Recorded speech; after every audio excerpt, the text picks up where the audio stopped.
สบายดีจ้ะพี่น้องสวัสดีทุกคนจ้า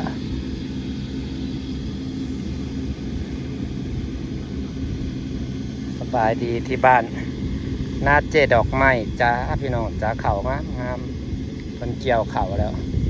มันเห็ดเข่าตลอดปีตลอดฝ่าเดี๋ยวเจ้านี่นะพวกเราเพิ่นดูในเกี่ยวแล้วเพิ่นกระไถต่อเลยเนี่ยนะไถพวกเราเห็ดนาดูแท้ดูว่า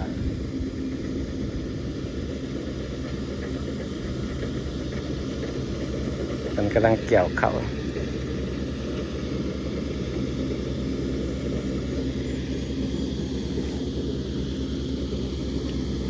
ทำป่าคอย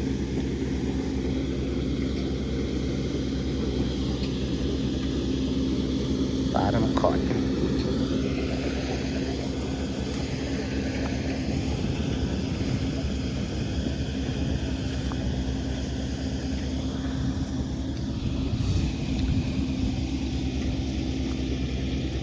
เจ้านาเป็นใส่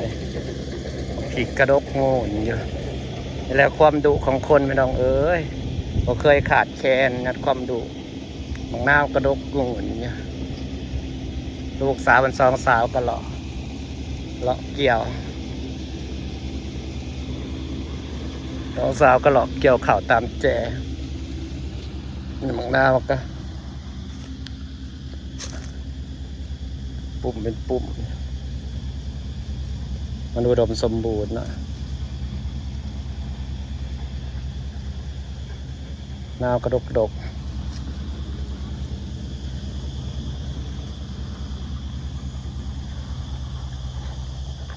ถือขู่ยังเฮ้ยตัวได้ขู่ยังได้เด็ดนะ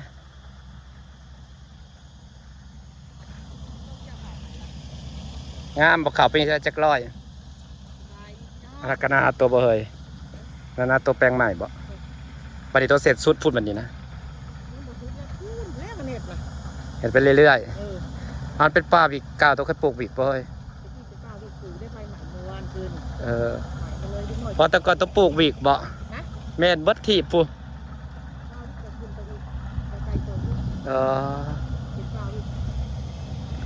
กระดิ่งคือกระดิ่งเด็กมันต้องแล่นต้องพูดตรงพี่เห็ดแต่ทงนี่ก็พอ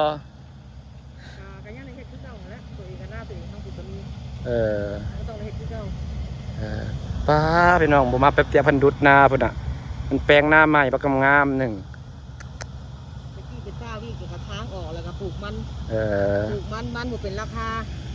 แล้วก็หญ้าปีหนึ่งแล้วก็มันนี่มาดุดเป็นให้หน้ามันดุดเลยให้มันเลื่อมเชื่อมกันเลยแบบนี้สับเสียคักแต่ว่ามันเห็ดเขาแล้วมันบ่ได้ที่จะปลูกปลาวิแคแมนยุตะก่อนน้ำครับบ่เถิงก็เลยได้ตัวเห็ดตัวใส่น้ำโซลาเซลล์ตัวน้ำตัวเถิงไม่แห่งสีงามแล้วทั้งพูดแห่งกสิปล่อยน้ำลงง่ายกว่าถ้าพูดแล้วสีงามกว่ามันแบบว่าย้ำไล่น้ำก็ไล่ได้เด้ลองต้นแบบที่ใส่เรียบร้อยได้น่ะไว้ว่ากระถ่ายปลูกพริกแลจะแม่นนะบ่ได้ปะให้เวลาถิ่มป่าบ่ได้หายใจถิ่มจักนาทีเลยเนาะมันคือต้นใหญ่มันคือโดบคืองานเธอต้องไปขายอยู่ใส่นะบ่ได้ขาย50เป็นแล้วก็เก็บจากแผงไว้มันเป็นราคาเดี๋ยวนี้ก็ได้มาก็เป็นรถแรกเลยนะบางในแนมไปคือป่าบักพริกพอได้นะพี่น้องบางในแนมไปได้ขาดพูดราคาย้อนไม่แต่บักพริกเลยนะตั้งพูนที่ดุดใหม่นะปูอีกแล้วปูคนดูบริถิ่มเวลาหายใจถิ่มพี่น้องเวลาเป็นเงินเป็นคำเบิดตัวเองฮะเด้สาตัวเองกับปลูกคือกันทันเลยปลูกกับบริเดลนี่ได้โตเต้กับปลูกได้เฮือดเต้นี่หน่อยนึงใส่เต้นี่เต้เห็ดบ่ได้เฮ้ยเต้บริครอบครัวคือพายเต้อยู่ผู้เดียวใส่เต้ก็จะเห็ดจะดอกเต้บริพ้นพาเห็ดใหญ่เลยตัวไปอยากซื้อเป็นต้มหวานตัวเองบ่คุณน่ะพอโซสนาขายแล้วใส่นี่น่ะมันหนักนึงเต้จะกินมะพร้าวได้ไหมนะข้าวก็ได้น่ะเมื่อเอาลงหวานคือถ้าสดชื่นกินมะพร้าวพี่บางหน้ากระดก